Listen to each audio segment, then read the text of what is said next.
Bismillahirrahmanirrahim. Assalamualaikum warahmatullahi wabarakatuh. Alhamdulillah wassalatu wassalamu ala Rasulillah wala haula wala quwwata illa billah. Asyhadu an la ilaha illallah wahdahu la syarikalah wa asyhadu anna Muhammadan abduhu wa rasuluh. Allahumma shalli wa sallim wa barik ala Muhammad wa ala alihi wa ashabihi wa mawalah. Rabbi syrah li sadri wa yassir li amri wa hlul 'uqdatam min lisani yafqahu qawli. Allahumma la sahla illa ma ja'altahu sahla wa anta taj'alul hazna idza syi'ta sahla. Allahumma inna nas'aluka ilman nafi'a wa rizqan thayyiba wa amalan taqabbala. Jamaah salat subuh yang semoga dirahmati Allah Subhanahu wa taala. Alhamdulillah, bersyukur kita memuji Allah Subhanahu wa taala di pagi yang cukup dingin ini. Allah masih mudahkan langkah kaki kita, ringankan hati kita untuk kemudian mau meninggalkan tidur panjang, menunaikan kewajiban kita selaku seorang hamba kepada Allah Subhanahu wa taala. Kekuatan imanlah yang menjadikan kemudian kita dimampukan oleh Allah Subhanahu wa taala untuk bergerak, ya.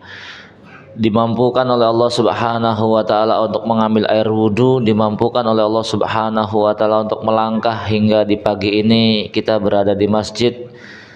Dan alhamdulillah telah menunaikan kewajiban kita sebagai seorang hamba kepada Allah Subhanahu wa taala. Kemudian kita lanjutkan dengan materi kajian. Ini menjadi nikmat tersendiri yang Allah berikan kepada seorang manusia, seorang muslim, ya. Karena tidak semua manusia dari kalangan orang-orang muslim ini yang kemudian Allah gerakkan hatinya. Ada di antara mereka statusnya tetap sebagai seorang muslim, sama macam kayak kita, cuman kemudian langkah kakinya masih berat, ya. Hatinya masih belum lapang, ya. Jamaah yang semoga dirahmati Allah Subhanahu wa taala, siapapun orangnya, apapun kemudian kedudukan ilmu yang kemudian dia miliki, maka setiap kita ini senantiasa membutuhkan hidayah dari Allah Subhanahu wa taala. Orang awam, ya, orang yang masih kafir kepada Allah, dia butuh hidayah untuk mendapatkan petunjuk Islam. Orang-orang yang awam, statusnya dia sudah sebagai seorang muslim, dia juga tetap butuh hidayah dari Allah Subhanahu wa taala untuk kemudian bisa menuntut ilmu. Bahkan para ulamanya pun, ya, orang-orang alim dan ahli ibadahnya pun tetap masih butuh hidayah dari Allah Subhanahu wa taala untuk bisa tetap istiqomah di atas jalan ketaatan, ya. Maka yang namanya hidayah ini senantiasa kita minta dari Allah Subhanahu wa taala, ihdinas siratal mustaqim, ihdinas siratal mustaqim, ya. Sehingga sebagaimana sebuah label ketakwaan, dia bukan satu label yang ketika seorang hamba sudah mampu meraih kemudian selesai, ya.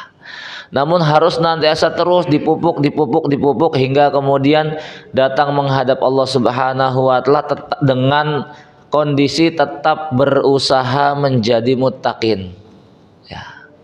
Maka seluruh kewajiban kita kepada Allah, syariat-syariat yang kemudian kita tunaikan kepada Allah Subhanahu wa taala, ini adalah bagian daripada upaya yang kemudian bisa kita lakukan untuk senantiasa berupaya menjadi pribadi-pribadi muttaqin. Karena tidak ada satupun bekal yang kemudian itu lebih mendatangkan manfaat di sisi Allah Subhanahu wa taala kecuali ketika kita membekali diri kita dalam perjalanan di dunia ini dengan bekal takwa.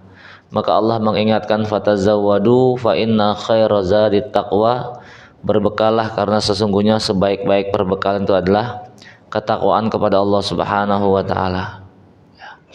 Jamaah yang semoga dirahmati Allah Subhanahu wa taala.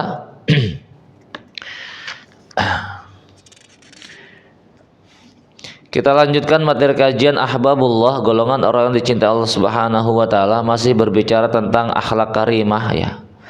Mereka yang kemudian menampilkan akhlak terbaik dalam pergaulannya terhadap sesama manusia. Jamaah yang semoga dirahmati Allah Subhanahu wa taala.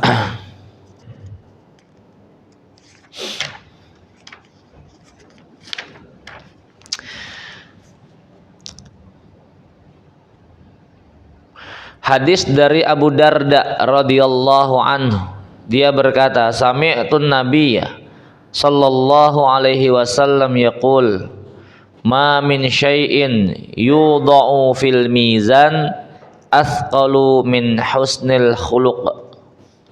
Ini gambaran betapa Rasulullah sallallahu alaihi wasallam kemudian menjelaskan bahwasanya baiknya akhlak seseorang ini menjadi sesuatu yang luar biasa lah. Agak sulit kita mengungkapkan dengan bahasa ya. Di mana di sini Rasul kemudian menyebutkan ma min syai'in, tidak ada sesuatu pun yudha'u fil mizan, yang dimana sesuatu itu disimpan di dalam sebuah mizan, asqalu min husnil khuluq, di mana jazanya itu, balasannya itu bisa lebih besar daripada akhlak yang baik. Amalan-amalan yang kemudian dilakukan oleh seorang hamba itu kan tersimpan di sisi Allah Subhanahu wa taala. Dari sekian banyak seluruh amalan-amalan kemudian dilakukan oleh seorang hamba, maka tidak ada yang kemudian mampu menandingi besarnya amalan husnul khuluq, ya. Kebaikan akhlak seseorang. Karena baiknya akhlak seseorang ini menjadi indikasi bahwasanya orang tersebut memiliki iman sejatinya, ya. Di awal-awal kita sering menyampaikan bahwasanya Rasulullah sallallahu alaihi wasallam itu kemudian menyebutkan innama bu'istu liutammima makarimal akhlak, diutus untuk menyempurnakan akhlak manusia. Karena sejatinya kalau kemudian kita bicara bangsa Arab saat itu secara secara tradisi bangsa Arab sudah memiliki karakter akhlak yang Masya Allah. Sekalipun Islam saat itu belum dibawa oleh Nabi Sallallahu Alaihi Wasallam, secara tradisi karakter akhlak bangsa Arab saat itu akhlaknya akhlak Islami, ya. Maka disempurnakan dengan datangnya Rasulullah Sallallahu Alaihi Wasallam, yaitu ketika mereka sudah mengenal Islam, akhlak-akhlak Islami ini dilakukan atau kemudian diterapkan dengan landasan iman, sehingga dia bisa mendatangkan pahala di sisi Allah Subhanahu wa taala. Karena kita tidak pungkiri ada pula orang kemudian dia kufur kepada Allah Subhanahu wa taala, secara hubungan sosial dia mampu menjaga dengan baik. Ya, secara tutur kata, secara pergaulan dia mampu menampilkan akhlak-akhlak Islami sekalipun dia bukan orang Islam. Ya. Hanya ketika kemudian itu tidak dilakukan dengan landasan iman, dia hanya mendapatkan manfaat dalam kehidupan di dunia, namun di akhiratnya dia tidak mendapatkan apapun dari akhlak-akhlak baik yang kemudian mereka tampakkan, ya. Disinilah kemudian bentuk disempurnakannya akhlak manusia agar kemudian, ya, dia bisa mendapatkan manfaat bukan hanya di dunia namun di akhirat. Kemudian beliau sallallahu alaihi wasallam menjelaskan bahwasanya akhlak yang baik itu termasuk di antara yang menjadikan seseorang wajib masuk surga Allah Subhanahu wa taala, ya. Dan hadis dari Abu Hurairah radhiyallahu anhu, beliau kemudian berkata, su'ila Rasulullah sallallahu alaihi wasallam an aktsari ma yudkhilun nasu al jannah. Bahwasanya Rasulullah sallallahu alaihi wasallam itu ditanya oleh seseorang tentang hal apakah yang paling menjadikan manusia itu banyak masuk surga, ya. Perkara apakah yang paling banyak menjadikan seseorang itu masuk surga? Faqala taqwallah wa husnul khuluq. Maka kemudian Rasul mengatakan bertakwa kepada Allah dan akhlak yang baik. Jamaah salat subuh yang semoga hadir Allah Subhanahu wa taala, dalam salah satu sabdanya juga Rasul kemudian mengingatkan, ini biasanya sering dibawakan oleh khotib Jumat, ya. Rasul menyebutkan, dan ini salah satu daripada sempurnanya ajaran Islam, ya, bentuk sempurnanya ajaran Islam, di mana Islam itu menjadi agama yang solutif, ya, selalu memberikan solusi terbaik, ya. Islam itu, syariat Islam itu mencegah sesuatu sebelum terjadinya. Namun kalau kemudian sudah terjadi, maka Islam punya solusi bagaimana cara mengatasinya, ya. Rasul kemudian menyebutkan ittaqillaha haitsuma kunta. Bertakwalah kamu kepada Allah Subhanahu wa taala haitsuma kunta, dimanapun kalian berada, ya. Wa atbi'is sayyi'atal hasanata tamhuha. Ikuti perbuatan-perbuatan yang buruk dengan perbuatan-perbuatan yang baik. Niscaya kebaikan itu akan dapat menutupi keburukan yang telah terjadi. Wa khaliqin nas bi khuluqin hasanin. Nah, ini sebagai satu bentuk penyempurnaannya, Rasul kemudian menutup hadis ini dengan wa khaliqin nas bi khuluqin hasanin. Pergaulilah manusia dengan pergaulan yang baik. Jamaah yang semoga dirahmati Allah Subhanahu wa taala, ya. Perintah pertama daripada hadis ini adalah perintah untuk takwa kepada Allah, ittaqillah. Karena sekali lagi dia menjadi kunci pokok dari setiap aktivitas kebaikan seorang hamba. Ittaqillaha haitsu ma kunta. Bertakwalah kalian kepada Allah dimanapun kalian berada. Cuman tadi sudah kita jelaskan bahwasanya titel takwa ini bukan sesuatu yang kemudian sifatnya tetap.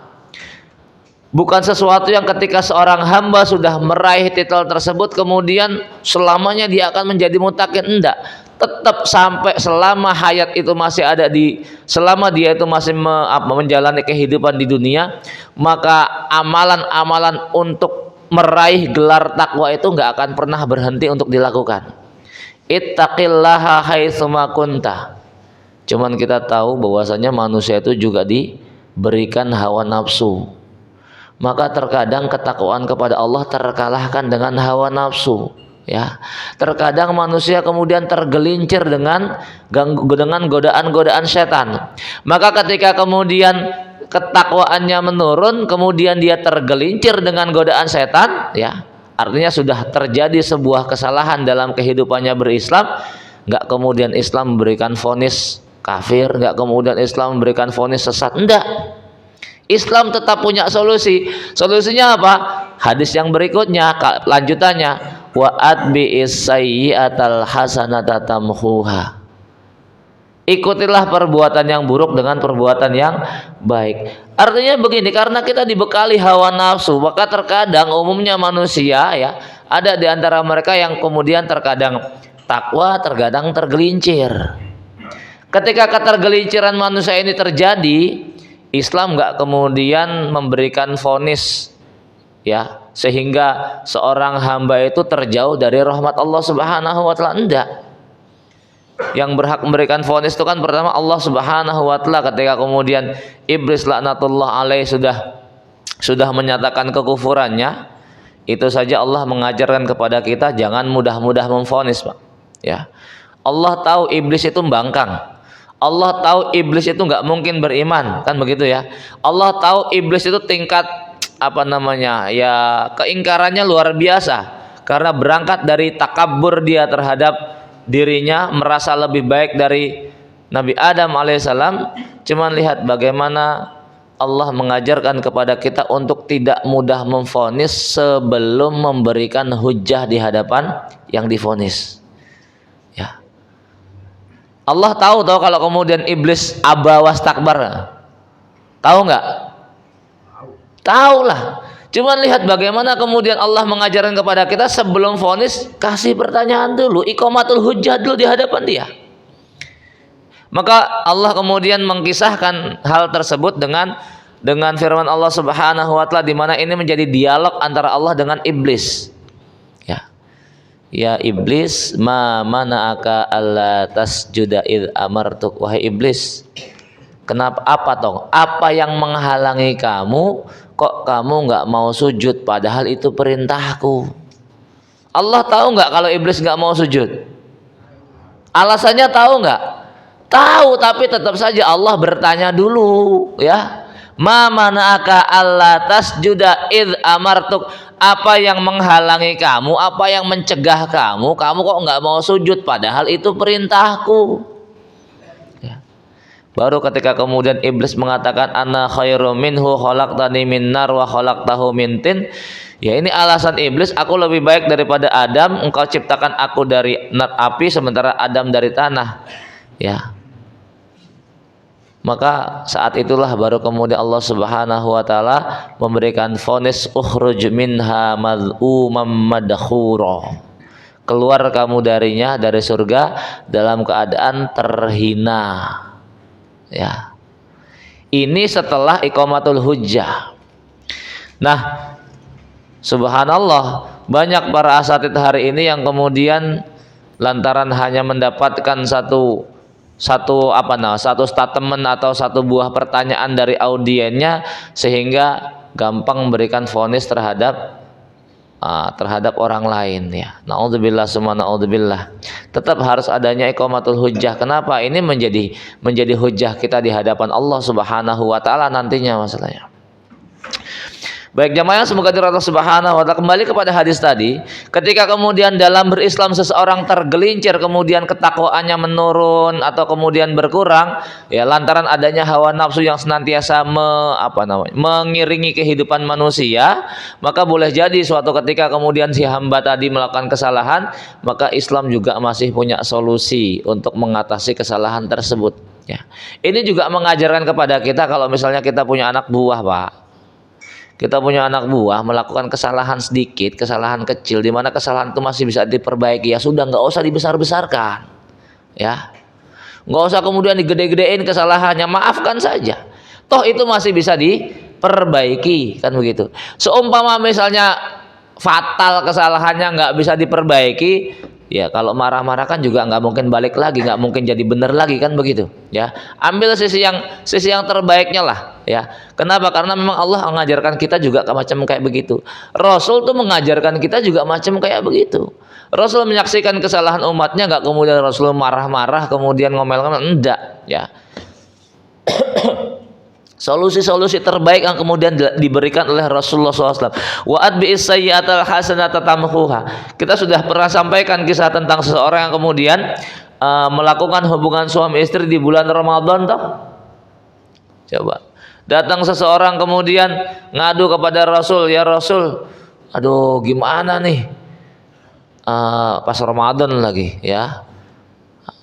Dia kemudian melakukan hubungan suami istri di bulan Ramadan siang hari. Ya, solusi dalam Islam apa? Solusi dalam Islam apa?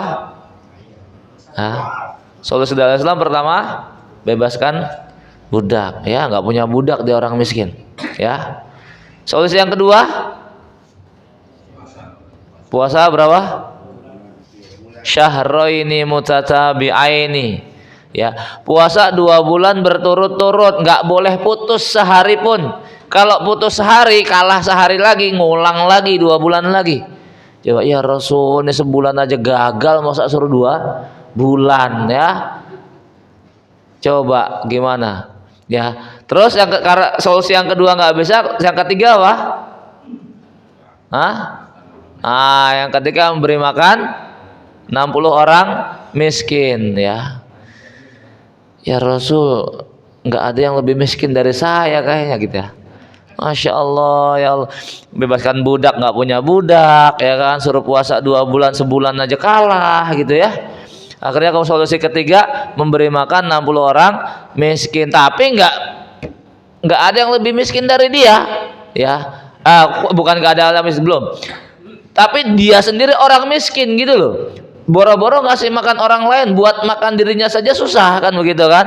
Akhirnya sama Rasul, ya sudah, Rasul masuk ke dalam kamar, ngambil kurma, nih tak bantu, kamu pulang ke rumah cari warga kamu yang tetangga kamu yang miskin juga.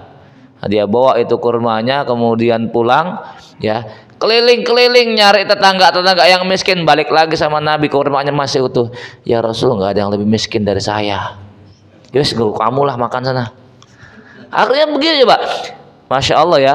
Udah kemudian hubungan suami istri siang hari, terus kemudian dikasih solusi, ternyata nggak ada yang bisa dia lakukan, sampai akhirnya kemudian dapat korma gratis, terus dosanya terhapus.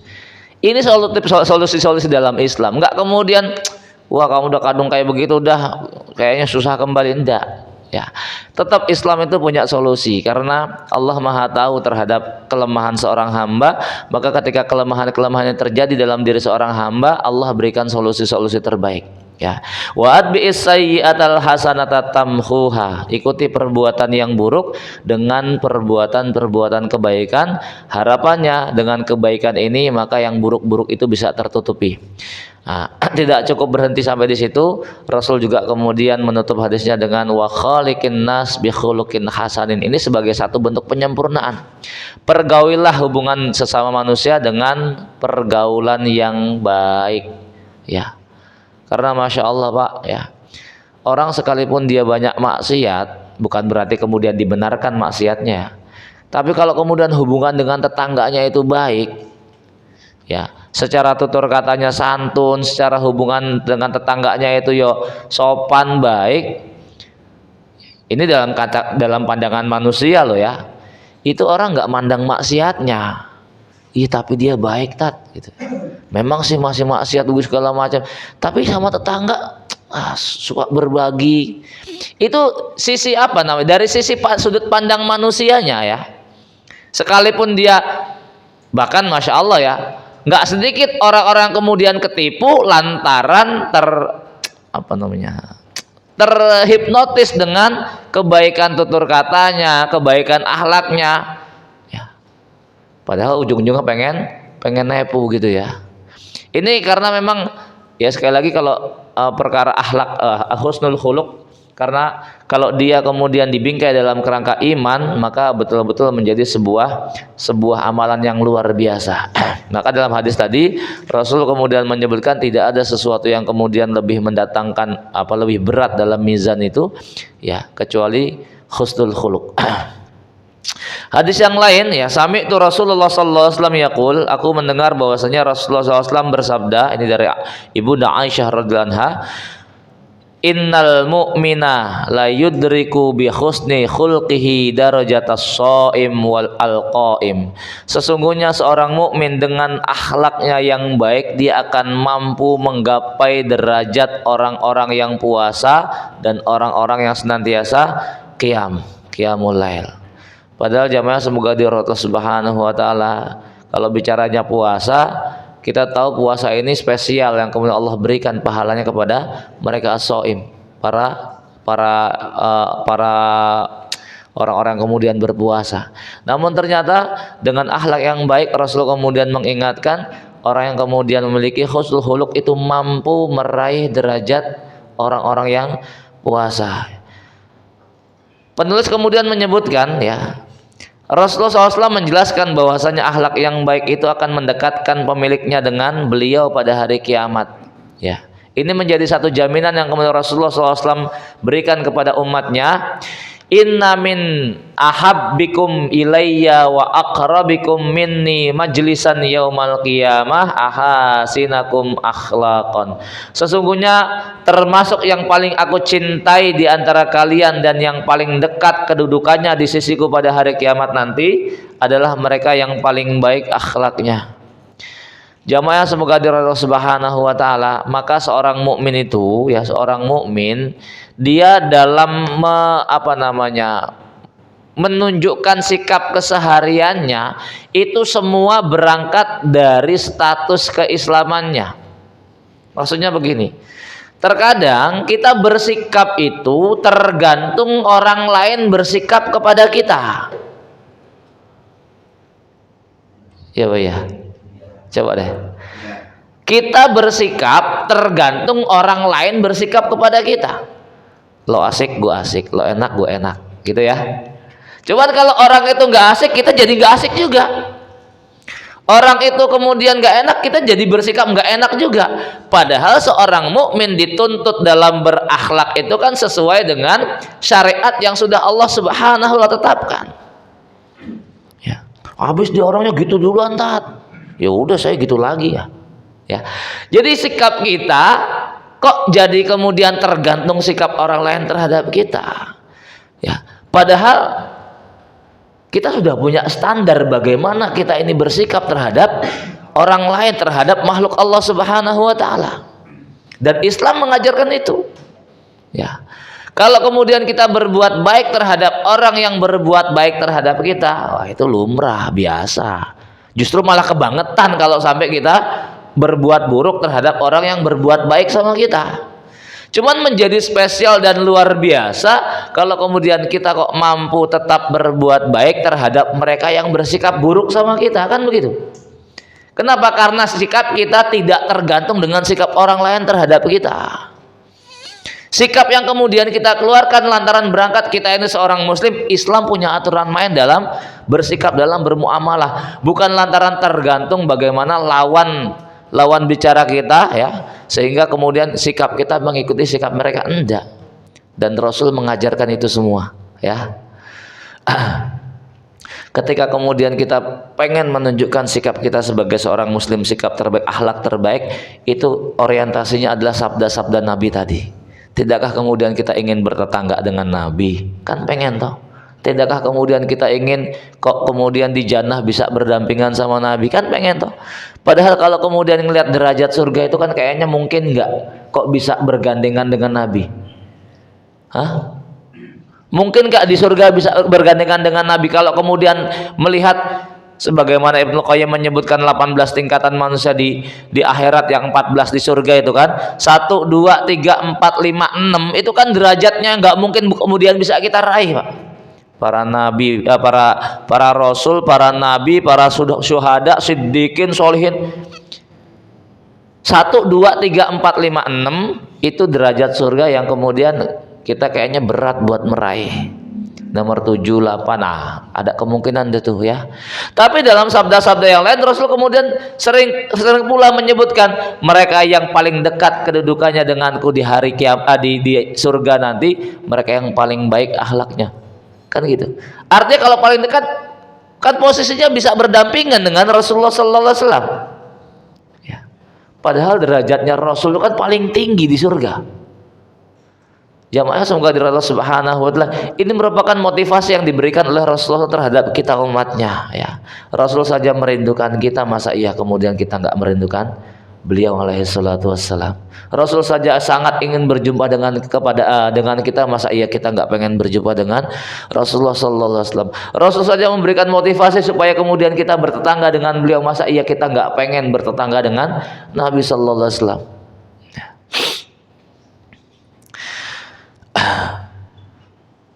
Ibunda Aisyah ditanya oleh seseorang tentang akhlak Rasulullah SAW, maka Ibunda Aisyah mengatakan kana khuluquhul Quran, ya, kana khuluquhul Quran, adalah akhlak Rasulullah SAW itu Al-Quran ya.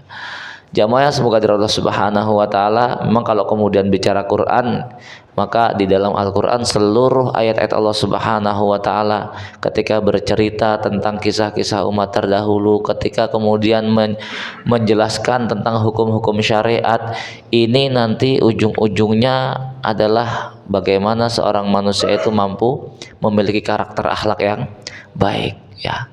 Kita sudah sering jelaskan setiap syariat-syariat Allah itu paling tidak efek di dunianya adalah akan menjadikan pelaku syariat itu memiliki akhlak yang baik ya. Puasa menjadikan seseorang itu peka terhadap penderitaan saudaranya, bagaimana merasakan rasa lapar ya.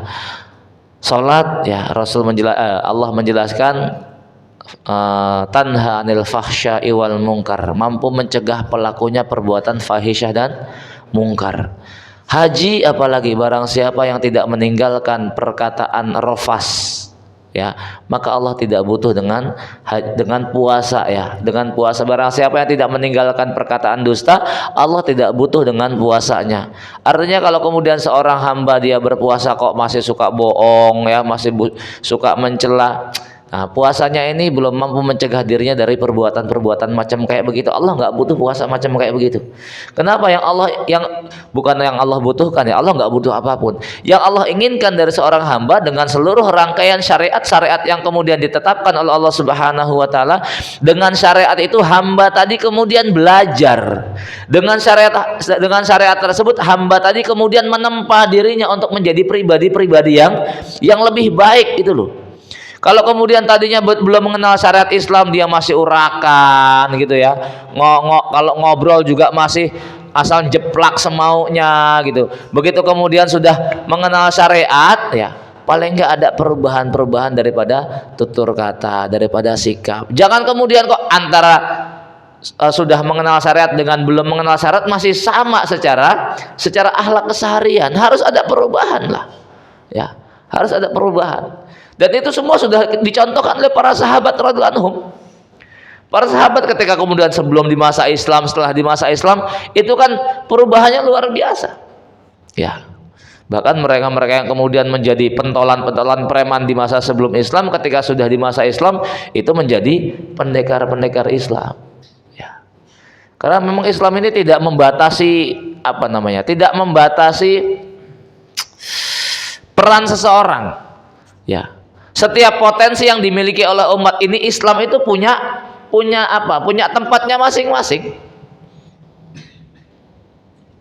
Kalau kemarin pas kajian Ustadz Lukman itu Ustadz Lukman kalau nggak salah, la yadkhulul jannata illa nafsul muslimah, tidak akan masuk surga kecuali jiwa yang pasrah, jiwa yang berserah diri, jiwa yang muslimah, jiwa yang Islam.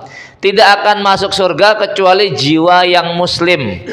Artinya kalau kemudian kok ada manusia datang menghadap Allah nggak membawa jiwa yang pasrah, nggak membawa jiwa yang tunduk kepada Allah Subhanahu wa taala, ini senada dengan firman Allah Subhanahu wa taala, illa man atallaha biqalbin salim, ya, kecuali yang datang kepada Allah dengan membawa hati yang selamat. Hati yang selamat itu yang pasrah kepada Allah Subhanahu wa taala tanpa membawa kesyirikan. La yadkhulul jannata illa nafsul muslimah, tidak akan masuk surga kecuali jiwa yang tunduk, jiwa yang Islam, ya. Nah, lanjutan hadisnya, wa innallaha la yu'ayyidu hadzal din birajulin fajir, dan sesungguhnya Allah akan menguatkan urusan agama ini dengan rajulun fajir, laki-laki pendosa, ya. Karena memang Masya Allah Islam nggak ada satupun manusia kok yang nggak bisa memberikan kontribusi terhadap Islam sejatinya, macam kayak gitu, Pak, ya. Nggak ada satupun manusia yang tidak bisa memberikan kontribusi potensinya terhadap Islam. Itu sebetulnya kayak begitu. Yang ada itu nggak mau masalahnya, ya. Kenapa? Karena sekecil apapun kita pasti bisa memberikan peran kita untuk Islam dalam segala hal, ya. Dan sebetulnya di hadapan kita sudah diberikan contoh, kan begitu. Dalam segala bentuk perkara-perkara dunia itu kita mampu menampilkan hal-hal yang luar biasa terhadap Islam. Kita mampu kemudian menunjukkan bagaimana agungnya syariat Islam. Kita mampu menunjukkan bagaimana sempurnanya syariat Islam, gitu loh, ya. World Cup Qatar itu luar biasa peran dakwahnya, ya kan? Kemudian peran-peran individunya kaum muslimin di sana juga demikian, sehingga Allah tampakkan hasil dari setiap peran yang kemudian mereka tunjukkan, ya. Nah, kita ya macam kayak begitu seharusnya lah. Ya, para pemain-pemain sepak bola dunia yang kemudian mereka statusnya sebagai seorang muslim itu juga kemudian punya peran untuk menunjukkan Islam itu gini loh, ya. Muhammad Salah bisa dakwah dengan doa, dengan bolanya, kan begitu ya. Siapa lagi tuh? Maroko, ya, Masya Allah. Kemudian ya Ozil dengan status muslimnya dia kemudian berani untuk kehilangan tender lah kasarannya, untuk menunjukkan saya pro kepada Palestina, gitu ya, memberikan bentuk satu perwalaan kepada sesama kaum muslimin sekalipun kemudian dikecam oleh klubnya, kan begitu. Cuman ada peran yang kemudian bisa dilakukan, ya. Apalagi kemudian siapa tuh petarung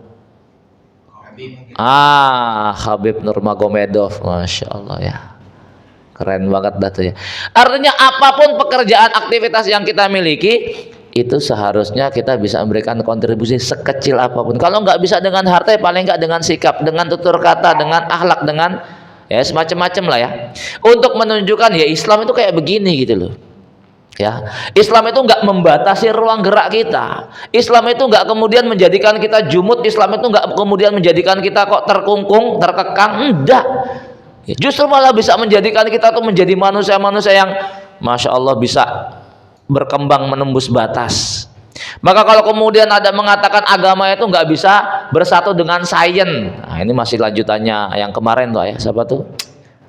Islah Bahrawi ya. Dia mengatakan dari dulu yang namanya agama nggak bisa kok bergandengan sama sains. Kenapa? Karena agama itu sifatnya khoyal, sementara sains itu fakta nyata. Nah, padahal tanpa adanya Islam bumi nggak akan bisa berkembang teknologinya, ya kan? Ya, Eropa itu masih tenggelam dalam kegelapan ketika kemudian kaum muslimin sudah mampu menguasai beragam teknologi. Kalau kemudian mau dirunut-runut, berangkatnya mesti karena nggak kenal sejarah kaum muslimin, sejarah besar kaum muslimin, karena nggak kenal itu.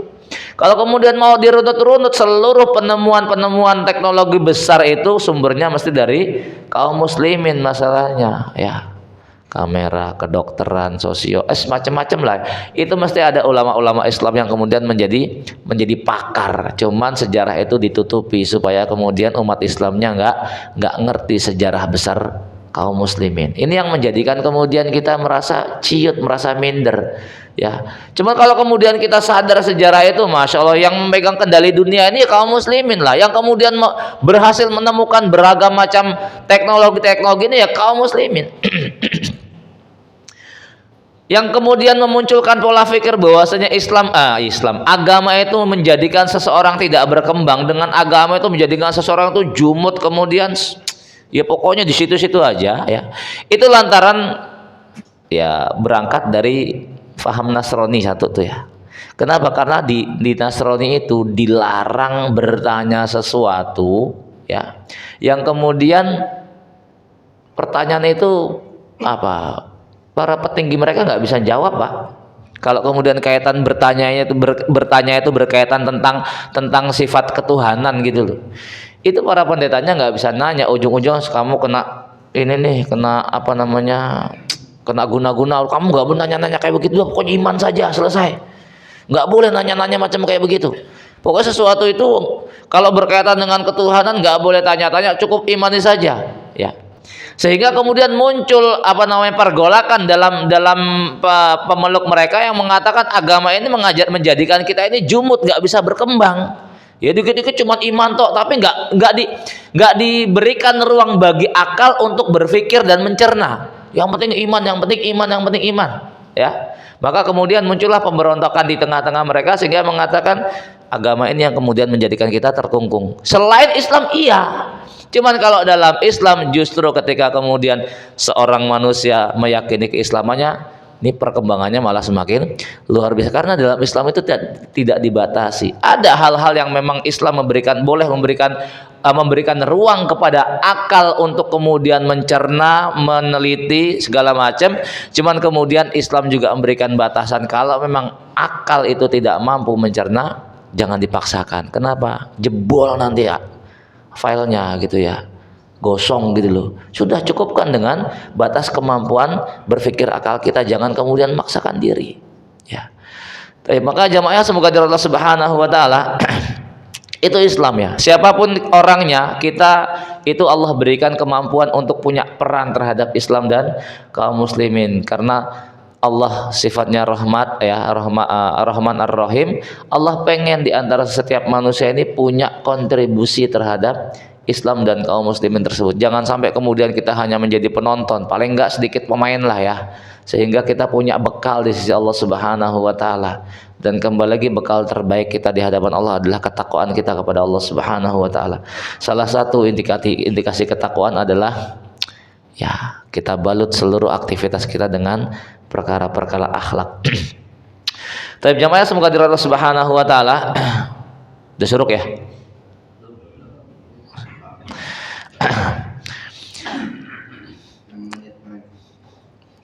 Perintah Allah Subhanahu wa taala dalam firman-Nya, Allah kemudian mengingatkan khudil afwa wa'mur bil urfi wa'rid 'anil jahilin. Jadilah engkau pemaaf, suruhlah untuk mengerjakan yang ma'ruf, serta berpalinglah dari orang-orang bodoh. Ini rangkaian akhlak semua ya. Ya. Pemaaf. Kemudian merintahkan yang baik. Kemudian ya jangan banyak gaul dengan para sufaha. Kenapa? Su'ul khuluqi yu'di. Yang namanya akhlak buruk itu nular, Pak. Akhlak buruk itu nular, ya. Yang namanya teman pergaulan ya mesti rata-rata ngikutin bagaimana sikap keseharian kawan-kawannya. Su'ul khulqi yudi. Dalam ayat yang lain Allah kemudian mengingatkan innallaha ya'muru bil adli wal ihsan. Allah perintahkan untuk berbuat adil dan berbuat baik, wa ita idil qurba, dan memberikan sesuatu kepada kerabat. Ya, kenapa di sini ada ita idil qurba ya, memberikan sesuatu kepada kerabat. Ini Allah mengajarkan kita prioritas ya. Kenapa? Berbuat baik terhadap kerabat itu double pahalanya ya, pahala sedekah dan pahala silaturahim. Maka sudah menjadi prioritas ketika kemudian katakanlah kita ingin memberikan zakat harta mal kita ya, zakat mal kita, coba cari di antara anggota kerabat kita yang membutuhkan sebelum kemudian kepada fakir miskin tetangga kita. Jangan sampai kemudian fakir miskin tetangga kita dapat harta zakat mal kita, sementara kita punya saudara ya, baik itu saudara jauh apalagi dekat gitu ya, pokoknya yang masih ada ikatan kerabat itu malah nggak dapat apa-apa dari kita ya. Tentunya Islam mengajarkan prioritas ita idil qurba, memberikan sesuatu kepada mereka yang punya ikatan karib kerabat ya, ikatan hubungan saudara. Wa yanha 'anil fahsya'i wal munkar, melarang dari perbuatan fahisya dan mungkar, wal baghi, dan pelampauan batas, permusuhan. Ya'idukum la'allakum tadzakkarun, yang demikian Allah mengajarkan kepada kalian supaya kemudian kalian mampu mengambil pelajaran ya. Kemudian ini yang menjadi jawaban ya, bukan menjadi jawaban, satu-satunya yang menjadikan manusia itu bisa kemudian meraih derajat-derajat takwa, di mana kemudian kedudukannya bisa melampaui kedudukan para malaikat ya. Allah Subhanahu wa taala sudah menyebutkan sifat watak dasar manusia, innal insana khuliqa halu'a. Ini sudah keputusan Allah ya. Artinya sudah menjadi ketetapan Allah Subhanahu wa taala, innal insana khuliqa halu'a, bahwasanya manusia itu diciptakan dalam keadaan mudah keluh kesah.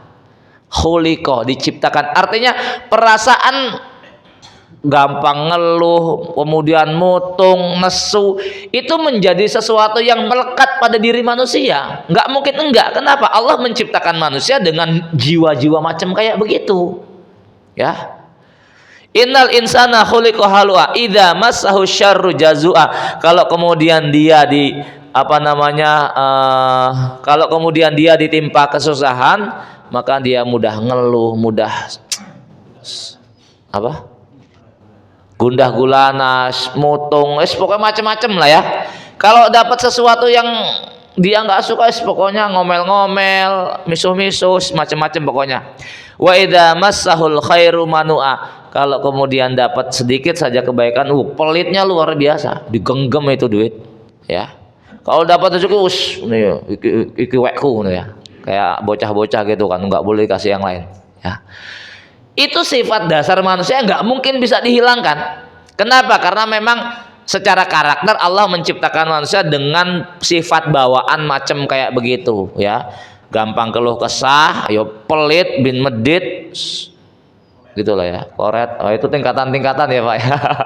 Kalau dalam bahasa Indonesia kan cuma kikir doang ya. Tapi kalau Jawa itu ada di atas kikir apa tadi? Pelit, bin medit, bin koret, macam-macam gitu ya. Ke atas lah ya.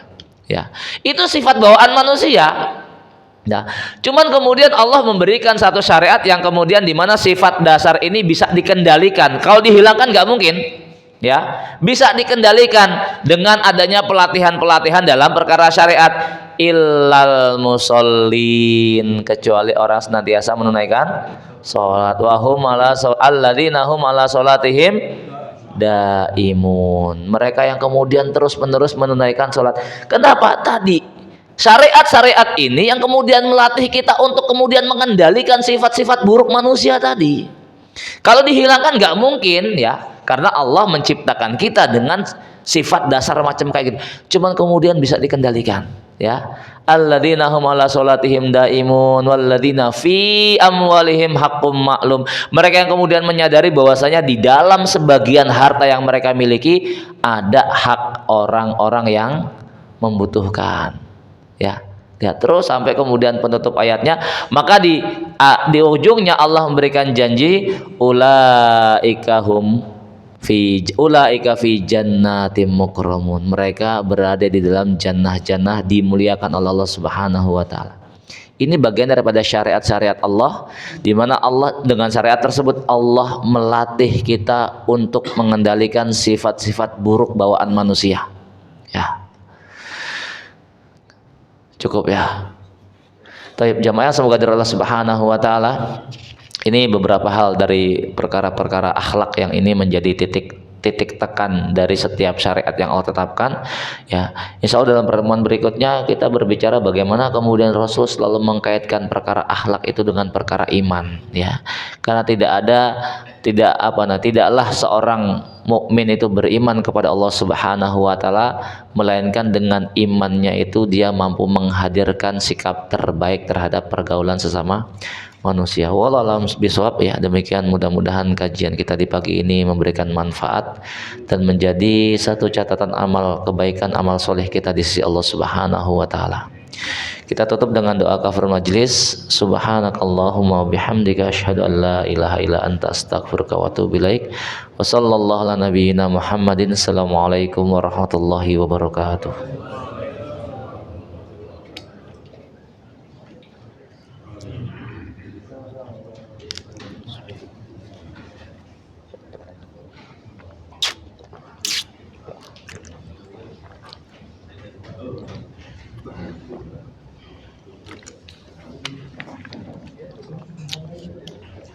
Git, matiin.